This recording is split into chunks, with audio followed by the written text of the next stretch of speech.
உங்களுக்கு தெரியும், என்னை பற்றி நான் அமைதியானவன் தான், பொறுமையானவன் தான், அதே நேரத்தில் அழுத்தமானவன் என்பது உங்களுக்கு தெரியும். எதற்காகவும் அஞ்சாமல், யாருக்கும் மண்டியிடாமல் உறுதியாக இந்த இயக்கம் எதற்காக தொடங்கப்பட்டதோ அந்த கொள்கைகளை அடையும் வரை உறுதியாக நாம் தொடர்ந்து செயல்படுவேன் என்ற உறுதியை இன்றைக்கு சோளிங்கர் நகரத்திலே உங்கள் அனைவரின் முன்னிலையிலே நான் தெரிவித்துக் கொள்ள கடமைப்பட்டிருக்கின்றேன்.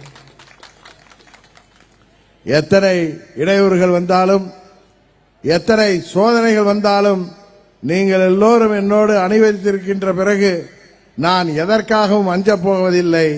என்றைக்குமே புலி பதுங்குவது பாய்வதற்காகத்தான் என்பதை மாத்திரம் இந்த நேரத்தில் உங்களுக்கு கோடிட்டு காட்டுகிறேன். அதுபோல பெரியவர் கோபால் அவர்கள் சொன்னார்கள், புரட்சி தலைவர் அவர்களின் இயக்கம் என்றைக்கும் ஒன்றுபட்டிருக்க வேண்டும். ஓர் அணியிலே திரண்டு இன்றைக்கு தமிழ்நாட்டை வாட்டி வதைத்துக் கொண்டிருக்கின்ற இந்த தீய சக்தி திமுகவை வீழ்த்துவதற்கு அனைவரும் ஓர் அணியில் திரள வேண்டும் என்பதிலே உங்களது பொதுச் செயலாளராகிய நான் என்றைக்குமே உறுதியாக இருக்கிறேன் என்பதை அவர் இன்றைக்கு தெளிவுபடுத்தினார்.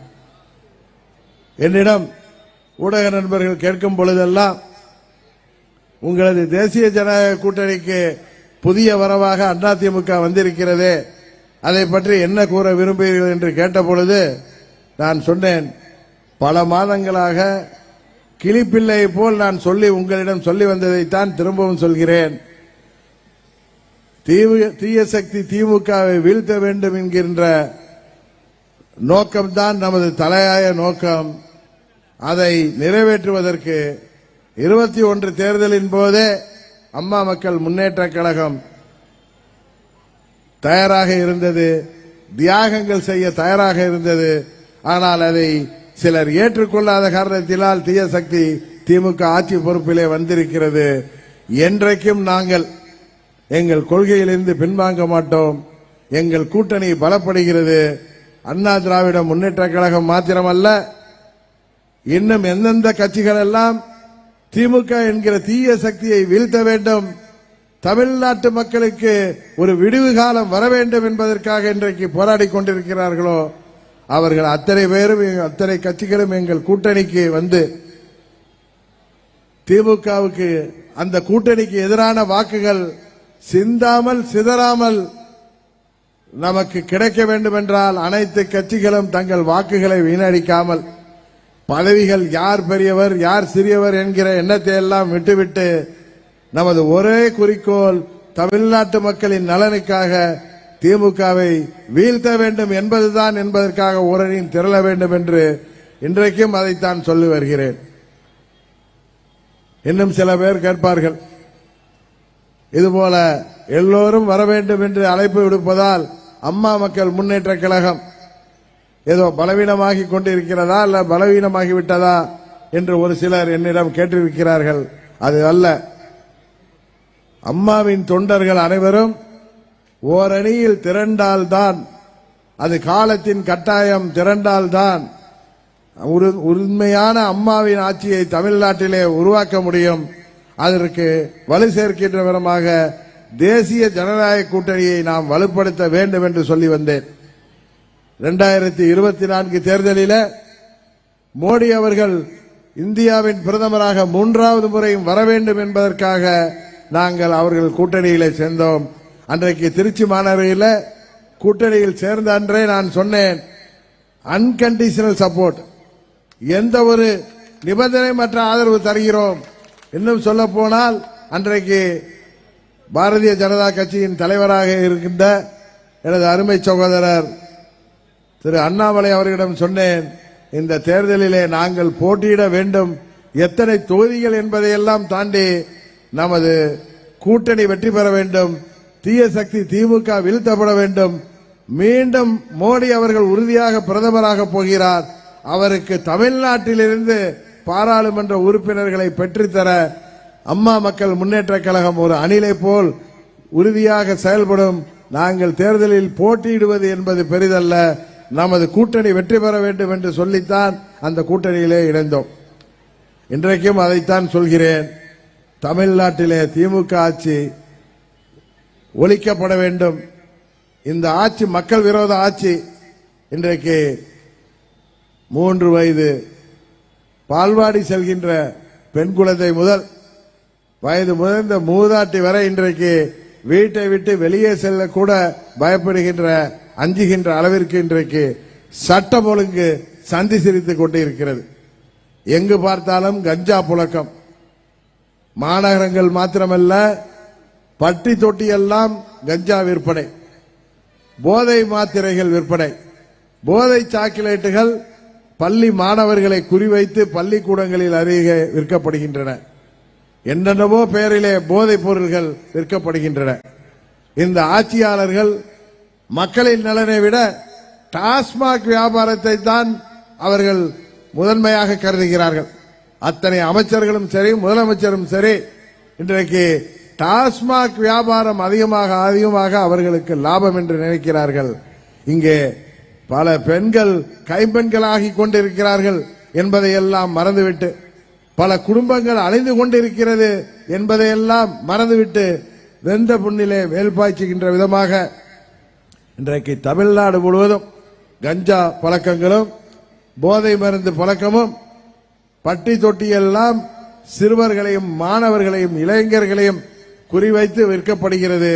இந்த அரசாங்கம் கண்ணை மூடிக்கொண்டு மௌனமாக இருக்கிறது. இன்னும் சொல்ல போனால், இது போன்ற சமூக விரோத செயல்களிலும் கனிமவள கொள்ளையிலுக்கும், இன்னும் சொல்ல போனால் இந்த போதை மருந்து வியாபாரத்திற்கும் இன்றைக்கு பின்னணியிலே ஆளுங்கட்சியினர் இருக்கிறார்கள், அல்லது அவர்களே செய்கிறார்கள், அல்லது அவர்களது தொடர்பு இருக்கிறது என்பது தெட்ட தெளிவாக தமிழ்நாடு முழுவதும் இன்றைக்கு தெளிவாகிக் கொண்டிருக்கின்றது. இன்றைக்கு தமிழ்நாட்டிலே விவசாயிகளின் கோரிக்கைகள் நிறைவேற்றப்படவில்லை. விவசாயிகள் 21 தேர்தலுக்கு முன்பு இன்றைக்கு முதலமைச்சராக இருக்கின்ற திரு ஸ்டாலின் அவர்கள் என்னென்ன வாக்குறுதிகளை சொன்னார்கள். அவர் சொன்ன வாக்குறுதிகளிலே 90% மேல் வாக்குறுதிகள் இன்றைக்கு நிறைவேற்றப்படவில்லை என்பதுதான் உண்மை. எங்கு பார்த்தாலும் போராட்டங்கள். அவர் சொன்ன தேர்தல் வாக்குறுதிகளே, முதலிலே விவசாயிகள் சம்பந்தமான வாக்குறுதிகளை இங்கே நினைவூட்ட விரும்புகிறேன். சிறு குறு விவசாயிகள் கூட்டுறவு வங்கிகளில் பெற்ற பயிர் மற்றும் நகை கடன்கள் தள்ளுபடி செய்யப்படும் என அறிவித்தார்கள். தற்போது வரை அது நடைபெறவில்லை. தேர்தல் வாக்குறுதி எண் 33, தேர்தல் வாக்குறுதி எண் 34, கரும்பு விவசாயிகளுக்கு வழங்க வேண்டிய நிலுவைத் தொகையை பெற்றுத்தர காலவரையறை செய்யப்படும் என்றார்கள். இதுவரை காலவரையறை செய்யப்படவில்லை. தேர்தல் வாக்குறுதி 35, நியாய விலை கடைகள் மூலம் சிறு தானியங்கள் விற்பனை செய்யப்படும் என அறிவித்தார்கள். ஏற்கனவே வழங்கப்படும் பொருட்கள் கூட முறையாக நியாய விலை கடைகளில் கிடைக்கவில்லை. தேர்தல் வாக்குறுதி 42, 100 நாள் வேலை வாய்ப்பு திட்டம் 150 நாட்களாக உயர்த்தப்படும், தினக்கூலி 300 உயர்த்தப்படும் என்றார்கள். நாட்களோ கூலியோ இதுவரை உயரவில்லை. தேர்தல் வாக்குறுதி 44, தடையின்றி இலவச மும்முனை மின் இணைப்பு என அறிவித்துவிட்டு தற்போது விவசாயிகளுக்கு மின் இணைப்பே கேள்விக்குறியாகி உள்ளது. தேர்தல் வாக்குறுதி 58, மண்பாண்ட தொழிலாளர்களுக்கு வண்டல் மண் எடுக்க இலவசமாக அனுமதி வழங்கப்படும் என அறிவித்துவிட்டு தற்போது கட்டுப்பாடுகள் விதிக்கின்றன. வாக்குறுதி எண் 75, குறைந்தபட்ச ஆதார விலையாக நெல் குவிண்டால் ஒன்றுக்கு 2500 ரூபாயும் கரும்புக்கு 4000 ரூபாயும் அறிவித்துவிட்டு அதனை இன்று வரை வழங்கவில்லை. ஆனால் மத்திய அரசு கரும்புக்கு டன்னுக்கு 3550 ரூபாய் அறிவித்திருக்கிறார்கள். மாநில அரசு கண்ணை பொத்திக் கொண்டு இன்றைக்கு இருக்கிறது. அதுபோல நீர் மேலாண்மைக்கு காவேரி குண்டாறு திட்டம் நிறைவேற்றப்படும் என வாக்குறுதி அளித்தார்கள். அதற்கான எந்த ஒரு முயற்சியும் 4 ஆண்டு ஆட்சி முடிந்தும் நடைபெறவில்லை. வாக்குறுதி எண் 90, 2000 கோடி ரூபாய் மதிப்பில் 200க்கு அதிகமான தடுப்பணைகள் கட்டப்படும் என்று அறிவித்தார்கள். ஆனால் அதற்கான பணிகள் எதுவும் நடைபெறவில்லை. கட்டப்படுகின்ற பாலங்களும் திறப்பு விழா நடத்தி 3 மாதங்களிலே காணாமல் போகின்றன. தேர்தல் வாக்குறுதி 93, சென்னையில் உள்ள ஆறுகள் பாதுகாப்பிற்காக 5000 கோடி ஒதுக்கப்படும் என்ற வாக்குறுதியாக மாத்திரமே உள்ளது. தேர்தல் வாக்குறுதி 112. சேது சமுத்திர திட்டம் தொடர்பாக சட்டமன்றத்தில் நிறைவேற்றப்பட்ட சட்ட முன்வடிவு தொடர்பாக எந்தவித அழுத்தமும் மத்திய அரசுக்கு தரப்படவில்லை. வாக்குறுதி எண் 113.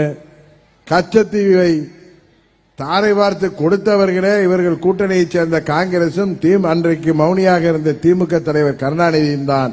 இன்றைக்கு மக்களை ஏமாற்றுவதற்காக கச்சத்தீவை திரும்ப பெற முயற்சிகள் செய்யப்படும் என்கிறார்கள். அதுபோல மீனவர் நலன், போக்குவரத்து ஊழியர்கள் நலன், மாணவர்களின் கல்வி கடன் ரத்து, நீட் தேர்வு ஒரே கையெழுத்தில் ரத்து, வேலை வாய்ப்புகள் குறிப்பாக குடும்பத்திலே முதல் தலைமுறை பட்டதாரிகளுக்கு அரசு வேலை வாய்ப்பில் முன்னுரிமை அளிக்கப்படும் என்று வாக்குறுதி இன்று வரை வேலை வாய்ப்பை உருவாக்கி தரப்படவில்லை என்பதுதான் உண்மை. அதுபோல போக்குவரத்து தொழிலாளர்களுக்கு மீண்டும் பழைய ஓய்வூதிய திட்டம் என்று அறிவித்துவிட்டு அதனை அமல்படுத்த மறுக்கிறார்கள். இன்றளவும் அவர்களின் கோரிக்கைகள் ஏற்கப்படாமலேயே இருக்கிறது. அதுபோல பகுதி நேர ஆசிரியர்கள் பணி நிரந்தரம் செய்யப்படுவார்கள் என நம்ப வைத்து ஆசிரியர்களை திமுக அரசு ஏமாற்றி வருகிறது. தேர்தல் வாக்குறுதி எண் 185. வருடத்திற்கு 10 லட்சம் வேலை வாய்ப்புகளை இளைஞர்களுக்கு உருவாக்கி தருவோம் என்று சொல்லுகிறார்கள். இந்த 4 ஆண்டுகளிலே 1 லட்சம் வேலை வாய்ப்புகளையாவது உருவாக்கி இருக்கிறார் என்பது அது கேள்விக்குறியாகத்தான் இருக்கிறது. அரசு பணியில் உள்ள காணி பணியிடங்கள் அனைத்தும் நிறைவேற்றப்படும் என்று கூறியவர்களால் டிஎன்பிஎஸ்சி தேர்வை கூட நடத்த முடியவில்லை. கடந்த ஆட்சி காலத்தில் 3.5 லட்சம் காலி பணியிடங்களாக இருந்தது. இன்றைக்கு இந்த ஆட்சியில 4 ஆண்டுகளிலே 5 லட்சத்தையும் தாண்டிவிட்டதாகத்தான் தகவல்கள் சொல்கின்றன. அதுபோல மின்சாரத்துறை தேர்தல் வாக்குறுதி 220. அனைத்து தேவைகளுக்கும் தடையற்ற மின்சாரம் வழங்கப்படும் என வாக்குறுதி அளித்துவிட்டு நாள்தோறும் மின்சார தடை வழங்கி வருகின்றனர். வாக்குறுதி 21. மாதம் ஒருமுறை மின் கணக்கீடு என அறிவித்துவிட்டு அதனை நடைமுறைப்படுத்துவதற்கு மாறாக மின் கட்டணத்தை தான் பல மடங்கு உயர்த்தி வருகிறார்கள். அதுபோல விண்ணப்பித்த 15 நாட்களில் குடும்ப அட்டைகள் வழங்கப்படும் என வாக்குறுதி அளித்துவிட்டு மாத கணக்காக மக்களை காக்க வைத்திருக்கிறார்கள். ஒவ்வொரு குடும்ப அட்டைக்கும் மானிய விலையில் 3 LED பல்புகள் வழங்கப்படும் என்று அறிவித்து இன்றைக்கு மக்களுக்கு பல்பு தான் கொடுத்து வருகிறார்கள். அதுபோல தாய் சேய் நலத்திட்டங்கள், 100 நாட்கள் தீர்வு, காவல்துறை நண்பர்களுக்கு வார விடுப்பு அறிவித்துவிட்டு இன்று வரை அதை அமல்படுத்தாமல் விட்டுவிட்டு வேலைப்பளுவையும் அதிகம் வழங்கி வருகிறார்கள். அதுபோல குடிநீர் வசதி, சொத்து வரி உயர்வு, ஏன் மாற்றுத்திறனாளிகள் ஏற்கனவே அவர்களுக்கு அரசு வேலைவாய்ப்புகளில் உள்ள 4% இடஒதுக்கீட்டை அமல்படுத்தப்படும் என்று கூறிவிட்டு மாற்றுத்திறனாளிகளை ஏமாற்றி வருகிறார்கள். அவர்களது உதவித்தொகையை 1000 2000 உயர்த்துவோம் என்று சொல்லிவிட்டு பல்வேறு போராட்டங்கள், பல்வேறு கைது நடவடிக்கைகளுக்கு பிறகு இன்றைக்கு 500 ரூபாய் தான் உயர்த்தியிருக்கிறார்கள். அரசு ஊழியர்களுக்கு மீண்டும் பழைய ஓய்வூதிய திட்டம் அமல்படுத்தப்படும் என்ற வாக்குறுதியை காற்றிலே பறக்க விட்டு விட்டார்கள். இன்றைக்கு ஜாக்டோ ஜியோ நண்பர்கள் எல்லோரும் போராட்டங்களை நடத்திவிட்டு அவர்களுக்கு கண் துடைப்பாக சில சலுகைகளை வழங்கி அவர்கள் எங்களை ஏமாற்றுகிறார்கள் என்று தமிழ்நாடு முழுவதும் கூக்குரலிட்டு வருகிறார்கள். அங்கன்வாடி ஊழியர்கள் அரசு பணியாளர்களாக மாற்றப்படுவார்கள் என வாக்குறுதி தந்து அதையும் நிறைவேற்றவில்லை. முதியோர் உதவித்தொகை 1000 1500 உயர்த்தப்படும் என அறிவித்துவிட்டு 200 ரூபாய் மாத்திரம் உயர்த்தியுள்ளார்கள். அனைத்து மருத்துவமனைகளிலும் முதியோர் வார்டுகள் அமைக்கப்படும் என்று சொன்னார்கள். அந்த வாக்குறுதிகள் என்ன ஆயிற்று என்றே தெரியவில்லை. அதுபோல சுற்றுச்சூழல் பாதுகாப்பு, புகையில்லா பேருந்துகள் இயக்கப்படும் என்று அறிவித்தார்கள். அறிவித்துவிட்டு காலாவதியான பேருந்துகள் இன்றைக்கு தமிழ்நாடு முழுவதும் இன்றைக்கும் இருக்கின்றது. சிலிண்டருக்கான மானியம், ஒவ்வொரு குடும்ப அட்டைதாரருக்கும் 100 ரூபாய் சிலிண்டர் மானியம் வழங்கப்படும் என அறிவித்தார்கள். அதை மறந்துவிட்டார்கள். பெட்ரோல் டீசல் விலையை குறைப்போம் என்றார்கள். பெட்ரோல் விலையை மாத்திரம் 4 ரூபாய் டீசல் விலை 4 ரூபாய் குறைக்கப்படும் அறிவித்துக்கு பெட்ரோலுக்கு மட்டும் 3 ரூபாய் குறைத்திருக்கிறார்கள். அதுபோல மகளிர் உரிமை தொகை, சமூக நீதி என்ற தலைப்பில் குடும்ப தலைவர்கள் அனைவருக்கும் மாதந்தோறும் 1000 ரூபாய் வழங்கப்படும் என அறிவித்துவிட்டு தற்போது 50% பேருக்குத்தான் தகுதி அடிப்படையில் கொடுத்திருக்கிறார்கள். அடுத்த ஆண்டு தேர்தல் வருவதால் தாய்மார்களை ஏமாற்ற வேண்டும் என்பதற்காக யாரெல்லாம் அதிலே அப்ளை செய்திருக்கிறார்களோ அவர்களுக்கெல்லாம் கொடுக்கப்படும் என்று பொய்க்கதை விட்டுக் கொண்டிருக்கிறார்கள். அதுபோல பால் பொருள் விலைகளை தேர்தல் வாக்குறுதி பெறு 3 ரூபாய் லிட்டருக்கு குறைப்பது போல் குறைத்து பால் விலையை குறைத்து பால் பொருட்கள் விலையை பன்மடங்காக அதிகரித்து விட்டார்கள். இன்னும் சொல்ல போனால் அம்மாவின் ஏழை எளிய மக்களுக்கான திட்டங்கள் அனைத்துமே என்ற திமுக ஆட்சியிலே 4 ஆண்டுகளிலே முடக்கப்பட்டு விட்டன. தாலிக்கு தங்கம் திட்டம், ஏழை எளிய பெண்களின் திருமணத்திற்கு நிதியுதவியுடன் கூடிய தாலிக்கு தங்கம் வழங்கும் திட்டம் திமுக ஆட்சி வந்தவுடன் ரத்து செய்யப்பட்டு விட்டது. நேற்றைக்கு அக்ஷய திருதியை, இன்றைக்கு ஒரு பவுன் இன்றைக்கு 75,000-76,000 ரூபாய் ஆயிட்டு. இந்த இன்னும் 3 மாதங்களிலே 1 லட்சம் ஒரு பவுன் ஆகிவிடும் என்றார்கள். இதையெல்லாம் மனதில் கொண்டுதான் அம்மா அவர்கள் ஏழை எளிய குடும்பங்களிலே வாழ்கின்ற பெண்களும் மஞ்சக்கிழங்கும் தாலிக்கயிறும் அணிவதை எப்படியாவது தாய் உள்ளத்தோடு மாற்ற வேண்டும் என்று அவர்களுக்கு தாலிக்கு தங்கம் என்கிற திட்டத்தை அறிவித்தார்கள். அது இன்றைக்கு நிறுத்தப்பட்டிருக்கிறது. அதுபோல மாணவ மாணவியர்களுக்கு விலையில்லா மடிக்கணினி வழங்கும் திட்டம், லேப்டாப், அதுவும் இன்றைக்கு இல்லை. அம்மா குடிநீர் கிடையாது. அம்மா மருந்தகம் 20% வரை தள்ளுபடியிலும் மருந்து மாத்திரைகளை விற்பனை செய்யும் வகையில் தொடங்கப்பட்ட அம்மா மருந்தகங்கள் இன்றைக்கு பேரம் மாற்றி அதையும் மூடிவிட்டார்கள். அம்மா சிமெண்ட், ஏழை எளிய கிராமப்புற மக்கள், குறிப்பாக விதவை பெண்களுக்காக விலையில்லா ஆடு மாடு வழங்கும் திட்டம், அதெல்லாம் இன்றைக்கு காணாமல் போய்விட்டது. அம்மா உப்பு, அம்மா அரைப்பு மையம், அம்மா உடற்பயிற்சி கூடம், ஊரக பகுதியிலே இளைஞர்கள் உடற்பயிற்சி செய்யவும் உடல்நிலை கட்டுக்கோப்பாக வைத்திருக்கிற தொடங்கப்பட்ட அம்மா அவர்களின் தொலைநோக்கு திட்டம், அம்மா உடற்பயிற்சி கூடங்கள் முட்புதர்களாக காட்சியளிக்கின்றன. ஆனால் இன்றைக்கு இளைஞர்களுக்கெல்லாம் ஆண்டுக்கு 10 லட்சம் வேலை வாய்ப்பை உருவாக்க வேண்டும் என்று சொல்லிவிட்டு போதை மருந்துக்கு அடிமையாக்கி வேலை இல்லாத படித்த இளைஞர்களை இன்றைக்கு கூலிப்படைகளாக இந்த ஆட்சியாளர்கள் மாற்றி வருகிறார்கள். 5000-க்கும் 10,000-க்கும் கொலை செய்கின்ற அளவுக்கு வேறு வழி இல்லாமல் போதைக்கு அடிமையான இளைஞர்கள் இன்றைக்கு 25 வயதுக்கு உட்பட்டவர்கள் அதிலே பாவம் தள்ளப்பட்டு இன்றைக்கு தமிழ்நாட்டிலே பல்வேறு இளைஞர்கள் சிறைச்சாலைகளே கம்பி எண்ணிக் கொண்டிருக்கிறார்கள். யாருடைய உயிருக்கும் இன்றைக்கு உத்தரவாதம் இல்லை. முதல்வருக்கும் அவரது குடும்பத்தினருக்கும் அவரது மாண்புமிகு அமைச்சர் சகாக்களை தவிர யாருக்குமே இன்றைக்கு தமிழ்நாட்டிலே பாதுகாப்பு இல்லை. அதுபோல அம்மா மகப்பேறு சஞ்சீவி திட்டம், கர்ப்பகாலம் மட்டுமல்லாது குழந்தை பிறந்த பிறகு தாய் சேய் நலம் காக்கப்படும் நோக்கில் தொடங்கப்பட்ட அம்மா மகப்பேறு சஞ்சீவி திட்டம் இந்த ஆட்சியாளர் முடக்கிவிட்டார்கள். அம்மா குழந்தைகள் நல பரிசு பெட்டகம், அரசு மருத்துவமனையிலே குழந்தை பெற்றுக்கொள்ளும் தாய்மார்களுக்கு குழந்தைகளுக்கு அரசின் பரிசாக 16 பொருட்கள் அடங்கிய குழந்தைகள் நல பரிசு பட்டம் வழங்கும் திட்டத்தை அம்மா அவர்கள் தொடங்கி வைத்தார்கள். அந்த திட்டம் இன்றைக்கு காணவில்லை. இதுபோல அம்மா உணவகம், ஏழை எளிய மக்கள், தொழில்கால வர்க்கம் அவர்களுக்கு பசியை போக்கும் வகையிலே மலிவான வகையிலே தரமான உணவுக்கு தொடங்கப்பட்ட அம்மா உணவகங்கள் அவை நாடு முழுவதும் பாராட்டப்பட்டு பல மாநிலங்களிலே பின்பற்றப்படுகின்ற திட்டம் இன்றைக்கு பராமரிப்பின்றி கிடக்கிறது. அனைத்து மகளிர் காவல் நிலையங்கள், அம்மா அவர்கள் முதல் முறையாக முதலமைச்சர் பொறுப்பில் இருந்தபோது தொடங்கப்பட்ட அனைத்து மகளிர் காவல் நிலையங்களுக்கு உரிய வசதியை கூட இந்த ஆட்சி செய்து கொடுக்கவில்லை. அம்மா திருமண மண்டபங்கள் ஏழை எளிய மக்களுக்காக உருவாக்கிய திட்டம், விலையில்லா சைக்கிள் வழங்கும் திட்டம்,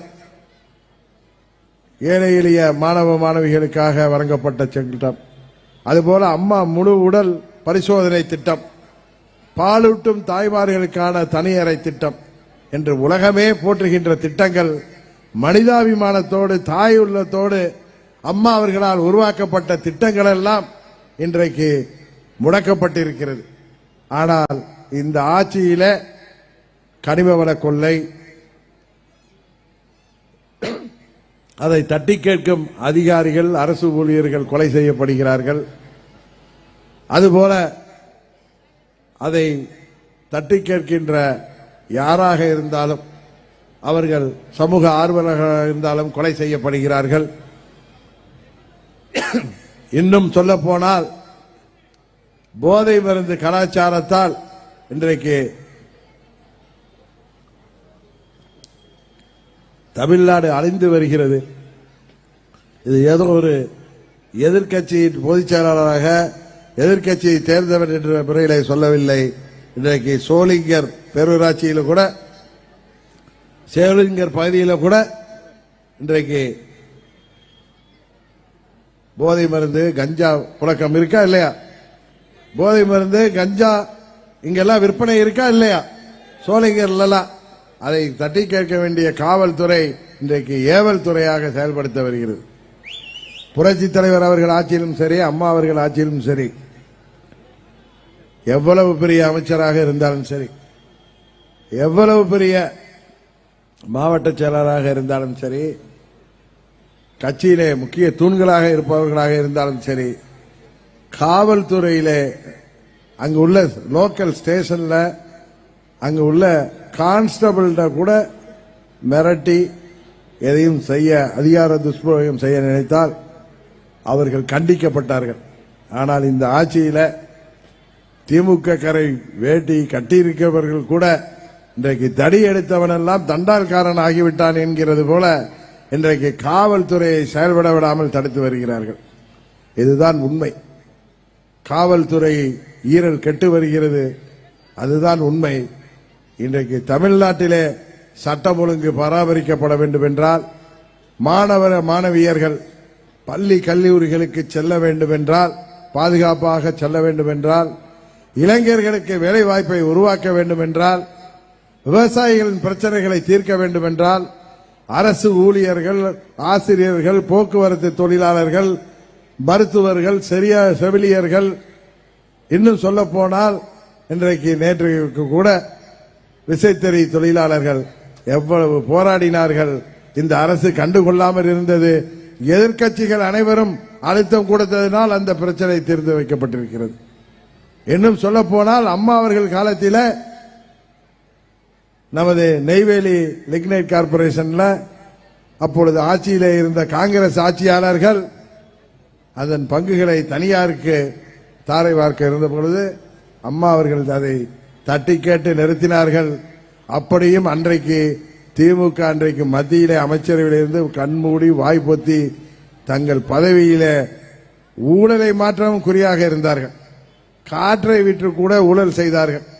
பாலங்கள் கட்டுவதிலே ஊழல், சேது சமுத்திர திட்டம் என்ற பெயரிலே ஊழல் என்று பல்வேறு ஊழலுக்காக இன்றைக்கு 2011 அவர்களது ஆட்சி தமிழ்நாட்டிலே மக்களால் தூக்கி எறியப்பட்டது.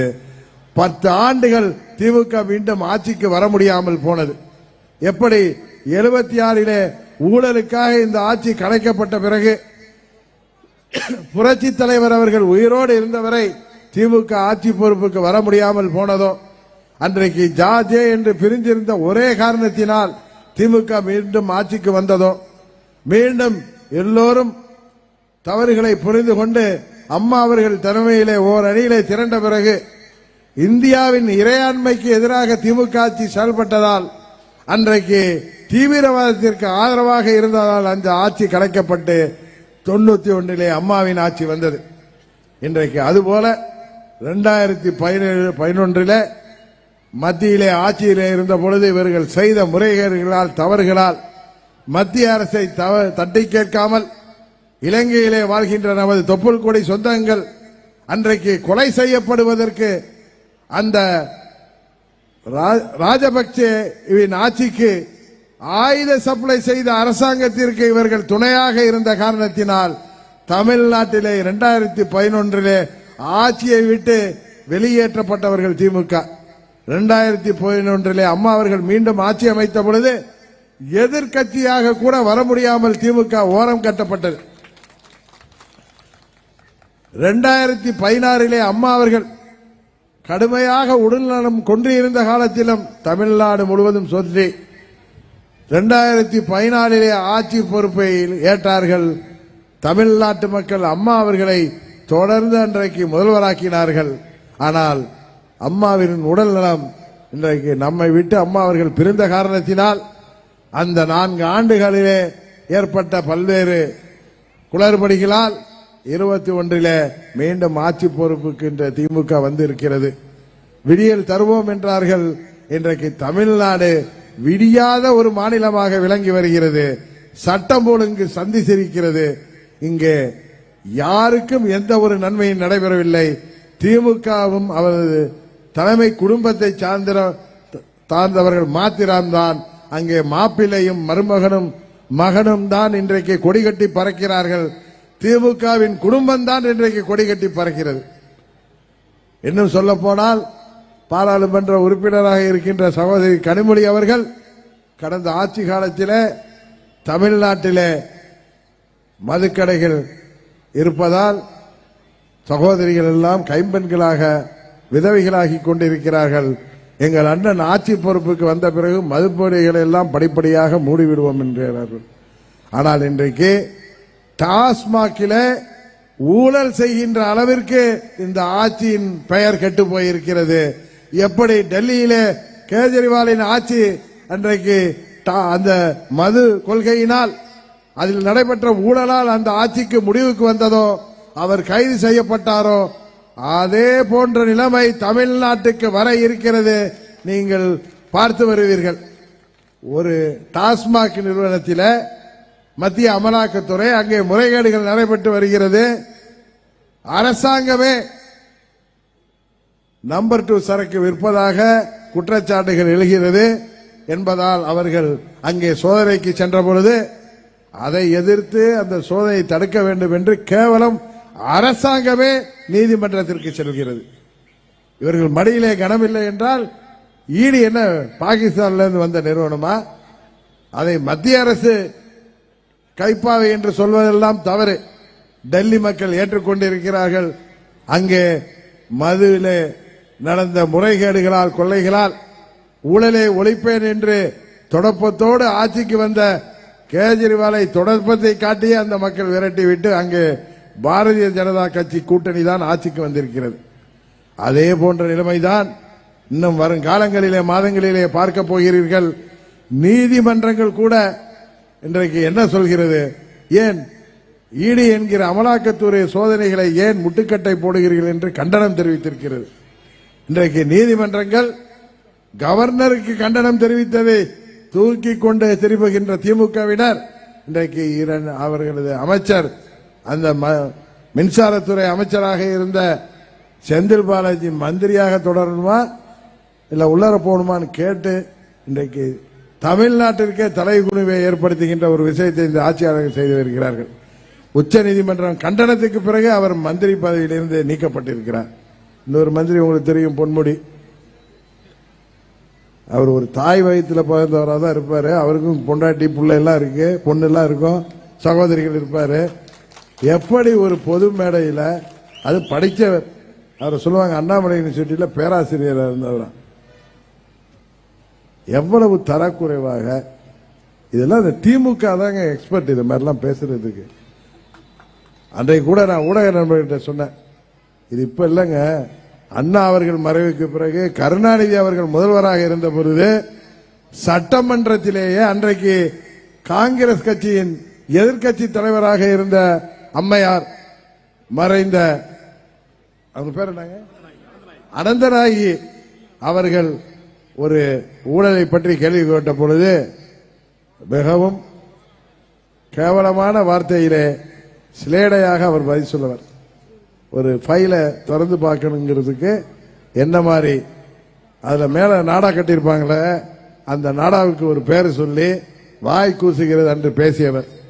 அம்மா அவர்களை சட்டமன்றத்திலேயே தாக்கிய கொடுங்கோலர்கள். அதுபோல இன்றைக்கு சொல்கிறார்களே காங்கிரஸ் எங்கள் கூட்டணி என்று.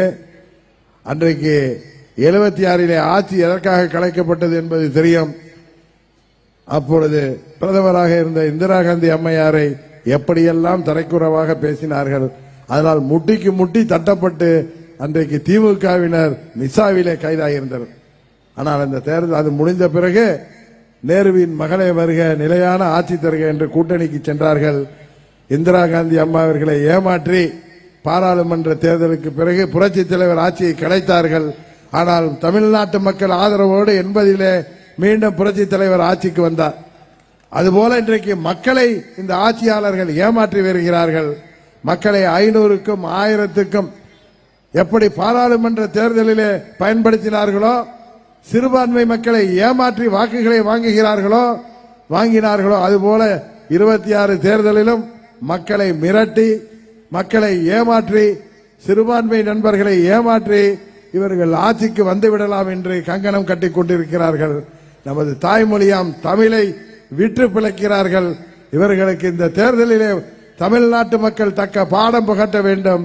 வருகின்ற 2026 சட்டமன்ற பொதுத் தேர்தலில் அம்மா மக்கள் முன்னேற்ற கழகத்தின் வேட்பாளராக நமது சோளிங்கர் தொகுதியிலே போட்டியிட போகின்ற உங்கள் வீட்டு பிள்ளை, உங்களது சட்டமன்ற உறுப்பினர், அம்மா அவர்களின் கொள்கைகளுக்காக, அம்மா அவர்களின் லட்சியங்களுக்காக விலை போகாத அந்த தங்கம் எனது அன்பு தம்பி பார்த்திபன் அவர்களை மாபெரும் வெற்றி பெற செய்வதன் மூலம் திமுகவின் சாவுமணி அடிக்கப்படுவது சோளிங்கர் தொகுதியிலே தொடங்கப்பட வேண்டும் என்று இந்த நேரத்திலே உங்களை எல்லாம் கேட்டுக்கொண்டு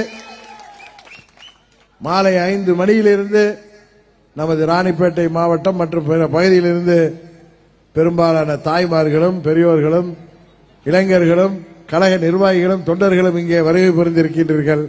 நீங்கள் அனைவரும் பத்திரமாக பாதுகாப்பாக வீடு செல்ல வேண்டும் என்று உங்களை வேண்டி விரும்பி கேட்டு இந்த வாய்ப்புக்கு நன்றி கூறி விடைபெறுகிறேன். நன்றி, வணக்கம்.